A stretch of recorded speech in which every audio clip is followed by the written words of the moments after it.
퀴즈를 내보면 어떨까? 퀴즈요? 퀴즈. 어렵다. 벌써 어려운 것 같아. 자, 다음 중 맞는 말은 무엇일까요? 1번 난도가 높았다. 2번 난이도가 높았다. 철. 2번. 2번 아무거나 찍지 말고 난이도 똑같은 거 해도 돼요? 네, 전 네, 2번. 두 분 다 틀렸습니다. 난도가 높았다가 맞습니다.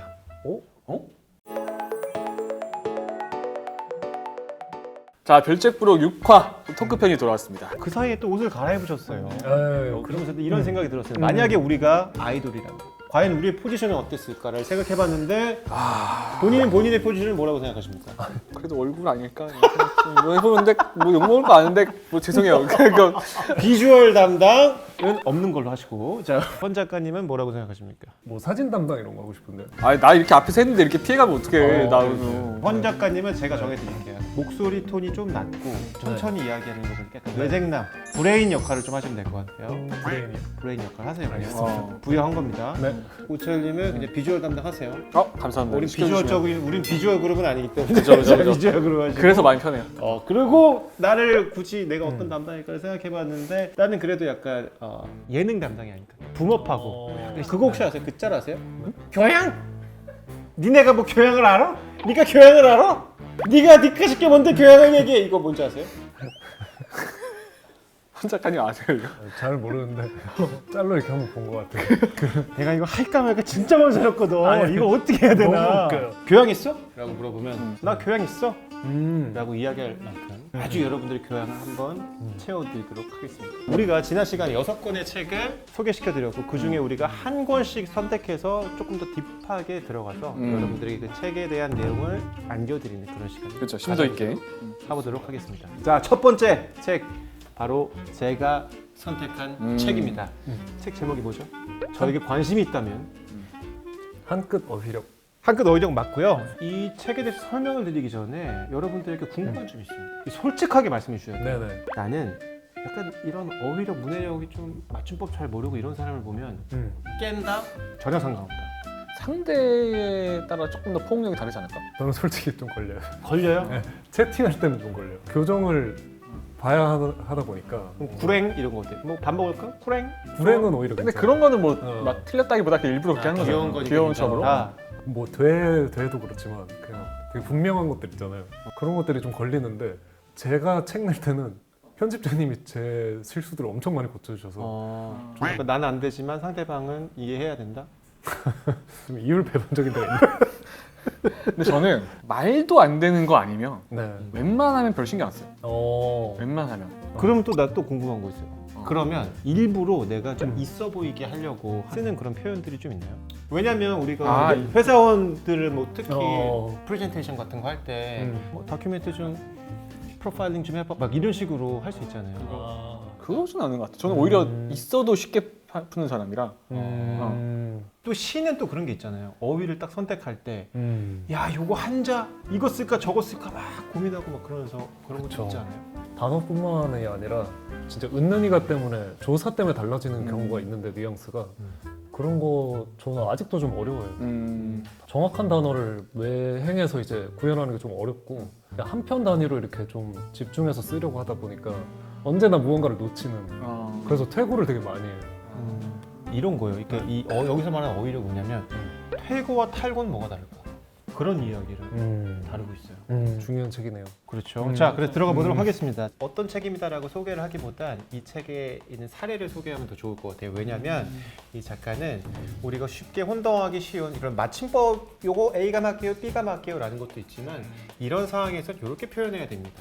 저런 상황에서 이렇게 표현해야 됩니다. 그러니까 어떤 어휘는 혼동하기 쉽기 때문에 명확하게 해야 되는 건 있어요. 왜냐면 의미가 완전히 달라지기 때문에. 그래서 제가 여러분들에게 퀴즈를 내보면 어떨까?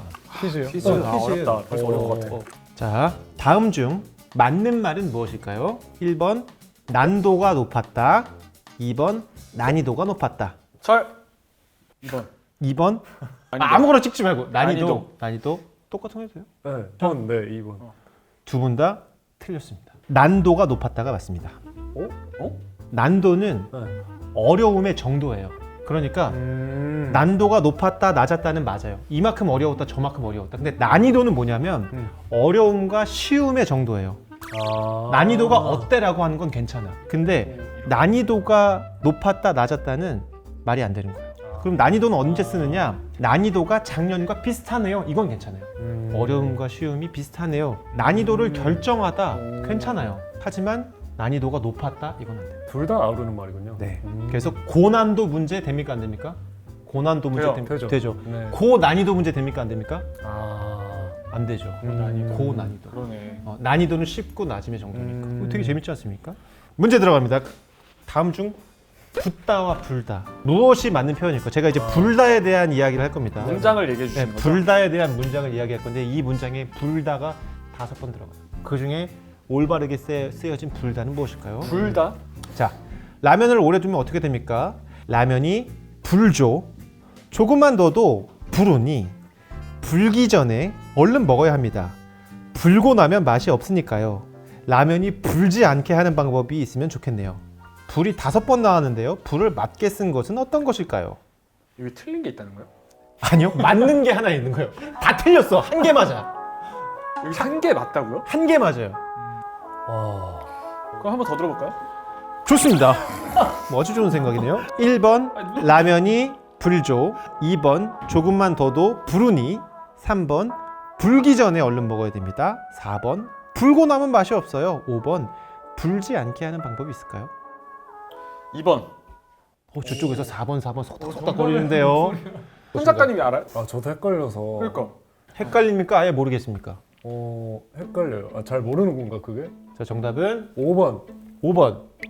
정답은 4번 속닥속닥 했는데 4번이 뭐였는지 기억이 안 나. 4번은 불고 나면 맛이 없으니까요. 불고 근데 나면- 저쪽에서 검색해볼 수 있어요. 불고 아 뭐야 나면 검색해 본 거야? 저는 4번 할게요. 4번 저쪽에서 수덕수덕 됐기 때문에 4번을 한다. 정답은 4번인가 봐. 믿습니다. 2번 부르니가 정답. 이런. 거봐 부르니. 근데 저 사실 진짜 모르겠어요. 그렇죠. 나 이거 약간 튀어 왔었어. 제가 말씀드릴게요. 불다와 붓다를 설명드리면 네. 붓다는 물에 젖어서 피부가 커지다. 붓다. 그러니까 라면은 부른 게 아니라 붓다. 붓은 거예요? 네, 불다는 바람이 일어나서 어느 방향으로 움직이다라는 뜻이 있어요. 음. 고쳐서 읽어드릴게요. 라면이 붓죠. 조금만 더도 부르니 붓기 전에 얼른 먹어야 합니다. 붓고 나면 맛이 없으니까요. 라면이 붓지 않게 하는 방법이 있으면 좋겠네요. 붓은이 대신 부른이로 쓴 거군요. 맞아요. 되게 어렵죠. 계속 들으니까 그런 거 같았어요. 약간 그 차이가 좀 있었어요. 맞아요. 자기 맞췄다고 또 갑자기 아니 좀 이거는 들으니까 조금 근데 있었던 이건 것 내가 같은데. 진짜 솔직하게 얘기하면은 뜻을 알았다기보다 그 뒤에 붙는 그 글자의 차이가 좀 있었어요. 아하. 그래서 부르니까 맞겠다. 근데 그거 맞는 거. 괜히 그냥 맞는 거 같아서 맞는 거. 그거가 어떻게 보면은. 정말 어렵다. 그래서 라면이 불다 뿔다 다 틀렸습니다. 라면이 붓는 겁니다. 나 근데 왜 쟤한테 자꾸 4번 그런 거야? 다 틀린 거지. 다 틀린 거지. 어디서 그런 거야? 쓱 기댔거든요. 맞아요. 되게 재밌죠. 신뢰하는 동료들. 맞아요. 우리는 이제 방금은 헷갈리는 거 위주로 했는데 어떤 것들 뭐 가결이냐 부결이냐 이런 것을 헷갈리시는 분들도 많았거든요. 가결이 됐습니다. 됐다는 얘기야? 안 됐다는 얘기야? 헷갈릴 수 부결이 됐습니다. 임차인과 임대인은 뭐지? 있 그런 것들 헷갈려 하지 않을 수 있도록 그런 일상생활에 이런 것들도 많이 담겨져 있거든요. 좀 웅성웅성하잖아요. 사람들이 궁금해할 만한 것들이다. 또 이 책의 되게 즐거운 점은 뭐냐면 딱 펼치면 한 장당 하나의 어휘가 이렇게 쉽게 이렇게 쭉 이렇게 나와 있어요. 그러니까 읽기 너무 편하죠. 이거였구나. 책 읽으면서 원고랑 피고랑 뭐가 다르지? 약간 이렇게 볼 수 있는 책이라서 너무너무 즐거웠던 책이었습니다. 이 책은 과연 누구한테 추천하면 좋을까? 커뮤니케이션을 업으로 하시는 분들이 생각보다 많아지고 있거든요. 그건 내가 기존에 일기를 쓰다가 블로그를 쓴다든지 아니면 내가 1대 다의 커뮤니케이션이 필요한 사람. 저 같은 유튜버도 마찬가지고 작가도 마찬가지고 도수도 너무나 당연한 일일 거고 그 지점에서 신뢰도 확 떨어지네 라고 느낄 수도 있고 누군가는 와 되게 섹시한데? 라고 느낄 수도 있는 그 지점이 있을 되게 중요한 것 같아요. 있을 것 같아요. 많이 그래서 배웠어요. 물론 어휘력의 정도가 얼마만큼 있어야 되느냐는 모르겠지만 너무 상위권까지 갈 필요는 없지만 우리 중위권 정도를 맞춰주면 참 좋겠다. 저도 최대한 오타 없이 자막을 치도록 노력해 보도록 하겠습니다. 근데 진짜 유익하네요. 저도 나중에 살펴보고 싶네요. 너무 어려워서 놀랐어요. 재밌어요. 들어보니까. 이 작가님이 제가 알기로 생활의 달인에 맞춤법 달인으로 나오신 적이 있어요. 다 진짜. 그래서 맞춤법을 되게 많이 이렇게 하시는 작가님. 박선주 작가님, 좋은 책 감사합니다. 자, 다음 책으로 한번 넘어가 보도록 하겠습니다. 네, 이번에 책은 조금 결이 다를 것 같은데 제목이 어두울 때에야 보이는 것들이 있습니다. 우리 저번 편에서 고명환 작가님 책 얘기할 때 네네. 설명했던 화가가 있어요. 카스파 다비드 프리드리히. 표지의 화가가 똑같아요. 그 멀리 그거 뒷모습 뒷모습 보이는. 그래서 이 책의 표지를 보면은 전경에 작은 인간이 한 명 나와요. 지팡이를 짚고 있고 약간 기대고 있거든요. 그리고 거대한 자연 앞에 아주 작은 점처럼 있어. 그리고 무지개가 떠 있어요. 근데 그 무지개가 마치 신이 남긴 어떤 사인 같은 느낌? 근데 그 무지개가 어떻게 보면 풍경 속에 희망처럼 보이게 돼요. 근데 이제 무지개라는 게 뭐냐면 비가 지나간 자리에 어둠과 빛이 교차하는 그 경계에만 태어나는 굉장히 신비로운 맞아요. 것이잖아요. 네. 이 광활한 자연 앞에 인간은 너무나 조그맣고 뭔가 할 수 없는 것 같지만 하지만 저 무지개가 인간과 자연의 화해, 이승과 저승을 잇는 다리일 수도 있겠다 라는 생각이 들더라고요. 그래서 카스파 다비드 프리드리의 그림들이 대부분 그런 식이에요. 인간은 너무나 조그맣고 광활한 자연 앞에서 항상 뒤를 돌아보고 있어요. 그러면서 그림 속 인물과 우리가 동일시되는 거예요. 그래서 이 표지를 보고 있으면 딱 그런 느낌이 들어요. 마치 말하는 것 같아요. 그럼에도 불구하고 떠나고, 그럼에도 불구하고 바라보고, 우리의 세상은 훨씬 너무나도 광대하고 크지만 그 크기 덕분에 우린 또 깊이 사색할 수 있다 라고 말하는 제목과 표지예요. 책을 잠깐 소개해드리면 20세기 초반 우리가 말 많이 했던 게 6천만 부를 판매하는 게 있을 수가 있냐, 그리고 어떤 인간의 감정과 심리, 역사에 대해서 깊이 통찰하는 작가입니다. 슈테판 츄바이크가 남겨놓은 마지막 에세이 모음집이에요. 1차 대전, 2차 대전, 양차 대전 다 겪었잖아요. 상상만 해봤을 때 얼마나 끔찍하겠어요. 그리고 이 시기 작가들이 굉장히 중요한 게 1차 세계대전이 많은 걸 바꿔놨어요. 그게 뭐였냐면 그 전에는 그림도 마찬가지예요. 우리가 그림 얘기했으니까 이성, 그리고 규칙, 이 모든 것들이 이 세상을 지켜줄 거라 믿었어요. 세계대전이 일어나면서 그런 우리가 믿었던 것들이 세상을 망친 거다. 그러면서 미술도 뭐 다다이즘이라고 해서 규칙을 거부한 예술도 나오고 그로 인해 초현실주의도 나오고 그때 많이 변화했거든요. 그때의 예술품과 이 작가들이 남겨놓은 글과 그림들, 이게 보는 게 되게 중요하거든요. 왜냐면 이 책에도 비슷한 내용이 나오는데 결국 역사가 반복되거든요. 그 반복되는 역사 속에서 디스토피아적으로 가지 않기 위해서 우리는 이런 작가들의 책을 읽어야 되지 않나. 이 슈테판 츠바이크가 그 혼란의 시대 속에서 죽기 2년 전에 썼던 글들을 모아서 보는 거죠. 이것만으로 충분히 가치가 있나. 그리고 그 중에서도 에세이 중에 하나가 걱정 없이 사는 기술에서 안톤이라는 인물을 만나는 거. 우리는 돈에 집착하지 않고 어떻게 살 수 있을 것인가. 가장 인간에게 중요한 건 무엇일까? 인간의 본성, 그리고 더 나은 세계로 향해 가는 그 목적. 책이 두껍지 않아요. 사실 읽다가 너무 얇아 놀랐는데 100 몇 페이지밖에 안 되던데요? 그 속에 우리가 어떻게 살아야 하는지에 대한 해답이 다 들어있어요. 저 읽고서 와, 이거는 진짜 내 주변에 누군가 선물을 한다면, 힘들어한다면 이 책을 선물하지 않을까. 또 하나의 에피소드를 잠깐 들려드리면 이 작가 슈테판 츠바이크가 로댕이라는 예술가 만났어요. 로댕은 우리가 그냥 조각가라고만 알고 있지만 어떤 조각을 했느냐, 그것도 굉장히 중요하거든요. 그럼 로댕은 우리가 다 알잖아요. 생각하는 사람. 근데 로댕이 왜 위대할까요? 작품이 비싸서? 라고 생각하세요. 진짜 우리가 사실 그 위대한 작가는 가격이 비싸면 위대하다고 하잖아요. 그럼요. 클림트 위대하죠. 비싸고. 그것도 맞죠. 사실 뭐 가격도 증명하는 거니까. 네네. 그럼 제가 로댕의 조각과 미켈란젤로의 피에타를 같이 보여드렸어요. 뭐가 다를까? 이 두 가지가 뭐가 다를까? 소재가 좀 다른데 하나는 청동이고 하나는 돌인 것 같고. 그리고 표현법에서는 아, 여기서 로댕이 왜 위대한지가 나오는 거예요. 근데 우리는 위대하다고 하는데 왜 위대한지 모르는 거죠. 일단 슈테판 츠바이크는 로댕에 대해서 이렇게 얘기했어요. 단순한 조각가가 아니라 형태를 통해 생명과 감정을 불어넣은 예술가다. 이 뭐가 차이가 있냐? 잘 보시면은 그 전의 조각, 그 대표의 미켈란젤로 조각 보면은 이상화돼 있어요. 하하, 현실적이지 않고 표면이 매끄럽고 어허. 깔끔하고 완벽하죠. 근데 그 완벽하다는 게 중요해요. 그 전의 조각은. 근데 우리의 삶은 어때요? 완벽하지 않거든요. 불완전하죠. 불완전하죠. 삶도 그렇고 인간도 그렇고 완벽한 사람이 어디 있어요. 근데 로댕이 등장하기 전까지만 해도 모든 조각은 완벽했어요. 거칠으면 안 되고 매끈해야 되고 이상화시켜야 되고 신화 속의 인물이에요. 근데 로댕은 잘 보세요. 표면이 울퉁불퉁하고 고뇌하고 있고 근육 표현 속에서도 인간의 고뇌가 느껴집니다. 인간다운 조각을 만든 게 로댕이에요. 하하. 그래서 로댕의 조각은 그게 다른 거예요. 로댕이 조각에 새로운 길을 불어넣은 거죠. 근데 그게 인간에 대한 탐구예요. 그 전에는 이상화만 추구했거든요. 그래서 역사 속에 미켈란젤로와 그 다음 세대로 로댕이 나온 거예요. 그렇군요.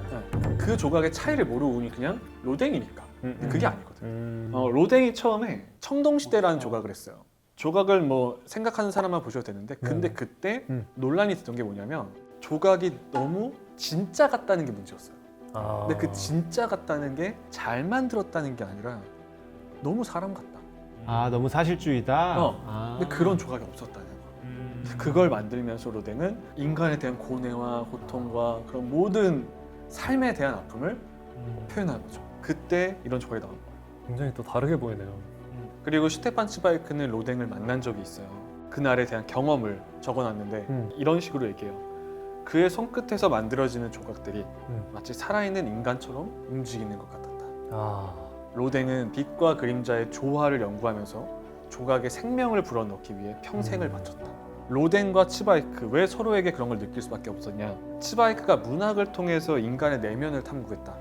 로댕은 조각을 통해서 인간의 몸과 감정을 탐구한 거죠. 한 명은 작가고 한 명은 조각가지만 둘 다 완벽함보다는 인간적인 것을 탐구한 거죠. 그런 전쟁을 겪은 사람들의 마음이 통하지 않았을까. 근데 여기 제가 재밌는 얘기 해드릴게요. 우린 로댕 하면 생각하는 사람 알죠? 네. 로댕 어린 시절 어땠을 것 같아요? 생각이 많지 않았을까? 그래서 생각하는 사람을 하지 않았을까? 네. 어린 시절 로댕은요, 아이러니하게도 잘하는 게 없는 사람이었어요. 우리는 천재라고 생각하지만 어렸을 때는 장난삼아 어렸을 때 놀리는 재능 있는 편은 아니었다. 재능도 없었고 남들 붙는 예술학교에 3번, 4번, 3번씩이나 떨어지고 그런 사람이었음에도 끊임없이 노력을 해서 이뤄낸 사람인 거죠. 근데 그런 사람이 결국엔 인간의 모든 고뇌를 담는 조각을 만든 거, 새로 혁신을 했다는 거. 이런 이야기를 알고 그 에피소드를 들으셔야 돼요. 평생을 바친 조각에 손님을 초대했음에도 불구하고 그걸 잊을 정도로 몰입하는 그 몰입도와 자신에 대한 믿음이 이 두 사람의 공통점이 된 거죠. 여러 얘기가 나와요. 역사는 반복된다라고도 하지만 또 어떤 에피소드를 읽으면 과거에 있었던 그런 처참한 현실을 얘기하거든요. 우리도 가끔 너무 힘든 일을 겪을 때 그런 생각 안 하셨어요? 가끔 재난이나 큰 사고들 그런 것도 있잖아요. 네. 항공기 사고도 그렇고 되게 슬픔에 오래 젖어 있는 사람들이 있는 반면 누군가는 아무렇지 않게 그냥 자기 삶을 살아가요. 근데 그거에 대해서 슈테판 츠바이크도 많은 생각을 했대요. 아, 지금 세상이 저렇게 끔찍한데 유유자적 낚시하고 있는 사람이 있는 거예요. 저 사람은 세상에 관심이 없나? 처음에 그들을 조금 안 좋게 봤대요. 근데 깨달은 게 있어요. 거기 이런 내용이 나와요. 전쟁 첫 해 말에 우리가 더는 전쟁에 신경 쓰지 않았던 것처럼 보였다면 그것은 우리가 비인간적이어서가 아니라 작은 심장 하나를 가진 인간이기 때문이다. 우리의 심장은 너무 작아서 일정량 이상의 불행을 감당하지 못한다. 공감 능력이 부족해서가 아니라 그런 역사적 시대에 너무 많은 일이 벌어지고 있기 때문에 우리의 마음이 당장 벌어지고 있는 일에서 잠시 떠나 아무런 감정도 일지 않는다면 이는 그것을 감당할 힘이 부족하기 때문이지 선한 의지가 없어서가 아니다. 가끔 그런 댓글 볼 때 있어요. 뭐 아직 이 사고가 이렇게 되지도 않았는데 어떻게 막 저렇게 뭐 어디 가? 맞아요. 근데 그게 저는 그런 생각했었거든요. 너무 힘든 일이 몰려오니까 가끔 다시 정상으로 돌아오고 싶을 때가 있어요. 회복해야 되는. 생활로 돌아오고 싶고. 근데 그것도 사실 역사는 반복되는 거고 과거에도 그런 일이 있었다는 거. 그래서 우리는 그거에 대해서 어떻게 생활해 나가야 되는지 그들을 바라볼 때 어떻게 봐야 하는지. 그러니까 100페이지라는 짧은 책 안에 이 우리의 삶과 역사에 대한 모든 게 들어있다. 이 책에 나에게 준 큰 깨달음 하나를 얘기하자면 그런 것 같아요. 역사는 반복된다. 사람의 인생도 반복된다.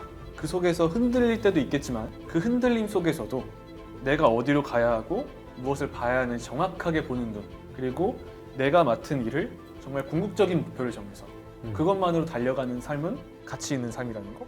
그리고 딱 덮었을 때 이런 생각이 들었어요. 어떤 시대든 부정만 하는 사람이 있고 그 속에서 긍정하는 사람도 있고 부정보단 긍정이 낫고 안 하는 것보다 하는 게 낫다. 왜냐? 죽음 앞에서 후회하지 않기 위해서. 그래서 어떤 분들이 읽었으면 좋겠냐면 내 삶이 혹은 이 시대가 어둡고 다양한 재난이 일어나잖아요. 그 속에서 희망을 잃었을 때, 미래가 안 보일 때 이 책을 읽으면 뭔가 싹트지 않을까. 하는 생각이 들었어요. 맞아요. 약간 그런 아픔은 또 아픔이 있는 사람과의 대화에서 이렇게 힘을 얻듯이 이때는 또 시대적으로 보면 사실 인간의 역사상 가장 힘들었던 시대 중에 하나니까 그런 생각이 드네요. 자, 그럼 다음 책으로 넘어가 볼까요? 가시죠. 이호 작가님이 쓰신 살아있는 자들을 위한 죽음 수업이라는 책을 네. 선택해봤어요. 이호 작가님이 법의학자라는 직업을 가지고 계신데 직업적으로 죽음을 살펴보는 인간이 쓴 책이기 때문에 제가 보지 못한 어떤 것들이 이 책에 담겨 있을 거라고 생각을 했거든요. 또 다른 이유는 저희가 죽음이라는 것이 저희가 너무 멀게 느껴지잖아요. 평상시에 죽음을 매일의 일터에서 생각하면서 살아가는 사람의 이야기가 가까이 있을 때 나도 내가 사는 방식을 다시 재정립하게 되겠다는 생각을 좀 해보게 되는 거예요. 이 문장을 먼저 읽어드리고 싶어요. 대체로 사망 원인 불명의 사람들 중에는 혼자 사는 사람, 나이가 많은 사람, 경제적으로 궁핍한 사람, 학력 수준이 낮은 사람들의 비중이 다른 죽음에 비해 훨씬 높다. 가족이 없어서, 나이가 많아서, 가난해서, 많이 배우지 못해서 이들은 죽음의 원인을 알지 못한 채 아무런 검증 없이 장례가 치러진다. 책이 담고 있는 이야기가 단순히 그 한 사람이 직업 현장에서 겪는 일만 이야기하는 것이 아니라 죽은 자들을 통해서 지금 우리가 살아가고 있는 사회에서 사회적으로 취약한 사람들이 죽음의 순간에도 정당한 대우와 자격을 받지 못하면서 끝난다는 것을 조명하면서 한 생애 주기를 다시 돌아보게 하거든요. 근데 어떻게 보면 죽음 이후의 순간은 되게 짧아요. 신체를 부검하는 작업도 우리나라에서는 부검 작업을 하기 전에 신체를 사인을 밝히지 못하면 화장을 하는 경우가 굉장히 많다고요. 그렇게 매년 28,000여 건의 사체들은 왜 그분이 돌아가셨는지를 밝히지 못하고 그냥 화장되거나 매장되는 거예요. 그러니까 죽음이 얼만큼 삶에 연장되는 자리인지를 보여준다는 점에서 저는 연령대 상관없이 우리가 이 책을 가까이 두고 살아야 된다는 생각을 했고 이 책이 던지는 화두들을 다음 문장으로도 설명을 해보고 싶은데 이런 문장이 나와요. 누군가의 죽음은 바로 그 당사자에게 원인이 있을 거라고 무의식적으로 생각한다. 불의의 사고나 범죄로 누군가가 사망했다면 가장 먼저 그 사람의 부주의에서 원인을 찾으려 한다.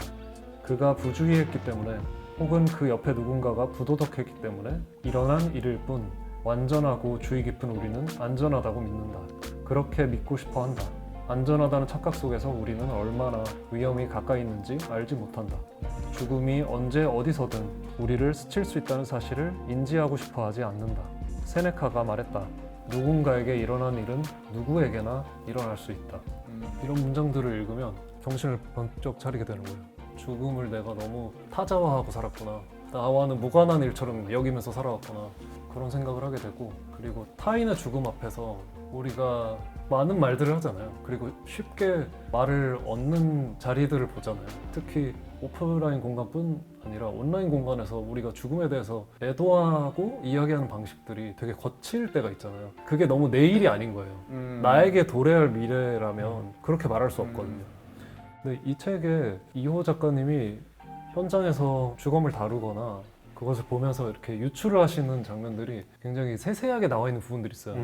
그래서 어떨 때는 그 장면을 직면하는 게 이렇게 어려운 일이구나 그런 생각을 하는데 그걸 계속 읽어 나가다 보면 이 사람의 눈을 통해서 만나는 여러 사람들의 죽음을 다른 시선으로 보고 싶다는 생각을 하게 되는 구간이 있거든요. 그럴 때 책에 시들이 몇 편 등장해요.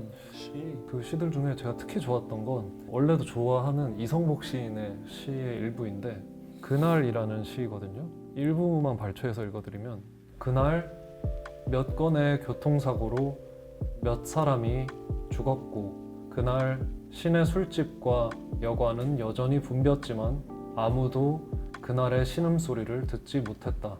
모두 병들었는데 아무도 아프지 않았다. 이렇게 쭉 이어지는 시인데 이 시에서 죽음이라는 것을 다루는 방식이 저한테 되게 다른 은유로 다가왔거든요. 그러니까 숨을 멎는 것만이 죽음이 아니라는 생각을 하게 되는 거죠. 우리의 생활이 계속 이어지는데 누군가가 신음하고 누군가가 병들었지만 아무도 그들 못 들었다고 이야기하는 게 우리가 살아가면서 병들고 다치고 어느 순간 너무 무력해져서 아무것도 할 수 없는 어떤 시절을 보내잖아요. 그런 시절들이 우리가 겪게 되는 작은 버전의 죽음이라는 생각을 하게 되는 거예요. 그리고 그 죽음을 목격한 사람들은 주변에 몇 없거나 혹은 나 혼자만 알고 있는 것인데 그 사건들을 통해서 우리가 삶 안에서 삶을 바라보고 대하는 태도 자체가 계속해서 이제 경신이 되는 거죠. 그래서 크고 작은 죽음이 우리 안에서 끊임없이 일어난다. 그 사실을 기억하고 싶어서 이 시를 가지고 왔고, 신경림 시인이 쓴 다른 시가 있는데 이건 낙타라는 시예요. 낙타를 타고 가리라. 저승길은 별과 달과 해와 모래밖에 본 일이 없는 낙타를 타고 세상사 물으면 짐짓 아무것도 못 본 채 손 저어 대답하면서 슬픔도 아픔도 까맣게 잊었다는 듯 누군가 있어 다시 세상에 나가란다면 낙타가 되어 가겠다 대답하리라. 별과 달과 해와 모래만 보고 살다가 돌아올 때는 세상에서 가장 어리석은 사람 하나 등에 업고 오겠노라고. 무슨 재미로 세상을 살았는지도 모르는 가장 가엾은 사람 하나 골라 길동무 되어서 라고 쓰셨어요. 낙타가 살아있을 때 살아가는 방식을 조명한 시인데 낙타의 이야기만은 아니라는 생각이 들었고, 낙타가 보통 사막에서 살아가잖아요. 사막이란 곳이 굉장히 척박하고 뜨겁기 때문에 굉장히 천천히 걸어서 이동하게 되고 그런 곳인데, 그런 곳에서 태어나서 그런 곳에서 떠나는 어떤 다른 사람을 이제 생각해 보게 되는 시라서 이 시를 가지고 왔고, 우리 안에서 정립해온 어떤 중요한 것들이 흔들릴 때 있잖아요. 아무것도 기준 삼을 수 없을 때 그냥 하늘을 보게 되잖아요. 그렇죠. 답답하니까 하면서 내가 통제할 수 없는 것들 앞에 서 있는 마음이 이 시에서 말하는 별과 달과 해와 모래만 보고 살다가 이 식구로 그냥 요약이 되는 것 같은 거예요. 어떻게 보면 우리가 통제할 수 없는 것들 앞에서 보내는 시간이 더 많은데 그것들 앞에서 보낸 시간들을 이 시를 보면서 다시 기억하고 싶어졌어요. 책을 경유해서 더 잘 살고 싶다 이런 깨달음과 의지가 돋아나는 것도 있는데, 굉장히 현실적인 어떤 제도적인 모서리에 있는 사람들을 살피게 하기도 하고, 한 개인이 죽었을 때 사회는 그것을 어떻게 처리하는 것이 맞는지, 제도라는 것이 그럼 어디에서부터 시작되는지 뭐 이런 이야기들을 계속 읽게 되거든요. 그건 결국 개인들이 모여서 만드는 결정 때문에 변화하는 거거든요. 개인의 죽음을 주목하면서 이 책이 쓰여졌지만 그 개인들을 모은 게 결국 사회거든요. 그래서 그 둘을 쉽게 분리하지 못한 채로 이 책을 한 페이지 한 페이지 읽으면서 죽음이라는 것을 조금 더 입체적으로 이해하게 됐다는 생각이 듭니다. 이런 직업을 가진 사람의 생각과 경험과 이런 것들이 녹여 있는 거잖아요. 그래서 야, 이건 참 깊이가 있다라는 생각이 좀 드네요. 예, 읽어보지 않아도. 네. 작가에 대한 호기심도 많이 들고요. 그렇죠. 저도 책을 읽고 나서 방송을 찾아보고 싶다는 생각이 들었어요. 방송 활동도 많이 하신 것 같아요. 뭐 알쓸 신잡도 나오시고, 뭐 유퀴즈도 출연하시고 하셨다고 하는데 꼭 한번 들여다보도록 하겠습니다. 네. 아이고. 함께 읽어서 즐거웠습니다. 네, 저도 즐거웠습니다. 자, 이렇게 해가지고 세 권의 책, 뭐 제가 소개한 책은 어떻게 보면 다소 가볍게 읽을 수 있는 책이었고, 나머지 두 책의 공통점이라고 하면 죽음에 대한 이야기를 다루는 다소 무거울 수도 있는 책이었습니다. 자, 그렇다면 각자 선택한 책의 별점을 한번 매겨보는 시간을 가질까요? 별점. 자, 우선 누구부터 할까요? 저부터 하겠습니다. 우천부터. 어두울 때야 보이는 것들이 있습니다. 전 처음으로 5점 드리겠습니다. 진짜 점수 짠 사람인데. 저 진짜 짠 사람인데. 진짜 짠돌인데. 처음으로 제 자진해서 한번 더 읽었어요. 제도까지. 진짜 지금 시대에 읽어야 된다. 너무 적절하게 녹아 있어요. 단순히 막 이렇게 뭐 삶의 희망을 얘기하는 건 저는 별로 안 좋아하거든요. 저 무조건적인 긍정도 별로 안 좋아해요. 그렇죠. 정말 그 시대를 통과해왔고 정말 사람이 얼마나, 그리고 생전에 뭐 이렇게 부와 명예를 쌓는 사람도 많이 보고 본인도 그랬었고, 근데 죽기 전에 결국 떠오른 사람은 물질에 갇히지 않는 사람이었고, 안톤이라는 사람 만나면서 돈이 중요하지 않다는 결국 깨달았고, 오늘 한 끼만 먹을 수 있으면 된다. 먹고 살 만큼은. 그리고 다른 분야의 예술가를 통해서 궁극적인 목표란 무엇인가를 깨달았고, 결국 역사는 반복된다. 하지만 그 속에서 희망을 봐야 된다. 어두울 때 보이는 것들이 있다. 그게 인생의 진리가. 그래서 저는 앞으로 한번 더 읽을 것 같아요. 딱 한 줄로 요약하면 이건 것 같아요. 반복되는 어둠 속에서 한 줄기 빛을 찾고자 한다면 읽어야 하는 책. 공감이 갑니다. 예. 자, 헌 작가님 어떠셨나요? 저도 중간중간에 읽기 힘든 부분들이 있었고 또 동의하지 않는 어떤 시선들도 있었지만 이 책이 아주 구체적으로 죽음을 생각하게 만든다는 점에서 필요하다는 생각. 그래서 5점 드리겠습니다. 그리고 한 줄 평은 이전을 들여다보며 이후를 다시 편성하는. 저는 늘 그랬듯이 5점을 드리도록 하겠습니다. 왜냐하면 제가 좋아하는 이야기 혹은 좋아하는 책 혹은 좋아하는 주제에서 좋아하는 기준이 뭐냐면 누군가랑 이야기를 했었을 때 쉽게 받아들여지느냐 안 받아들여지느냐를 저는 되게 중요하게 생각하거든요. 밝은 분위기에서 무겁지 않게 이야기를 주고받을 수 있다는 점에서 저 개인적으로는 좋았고 실제로 저한테 되게 필요한 부분이었어요. 저 순수한 그 개인의 입장으로서 5점을 드리고 싶고요. 한 줄 평을 하자면 한 끗 차이로 모든 것이 바뀔 수 있다 라고 하겠습니다. 이번 주 책은 유독 이 두 작가님의 말발에 제가 조금 넘어간 것 같습니다. 잘 됐으면 좋겠다. 자, 그러면 여기까지 별책 부록 6화는 여기서 마무리하도록 하겠고요. 저희는 다음에 또 봐요. 수고하셨습니다. 안녕. 예, 재밌었어요. 고맙습니다.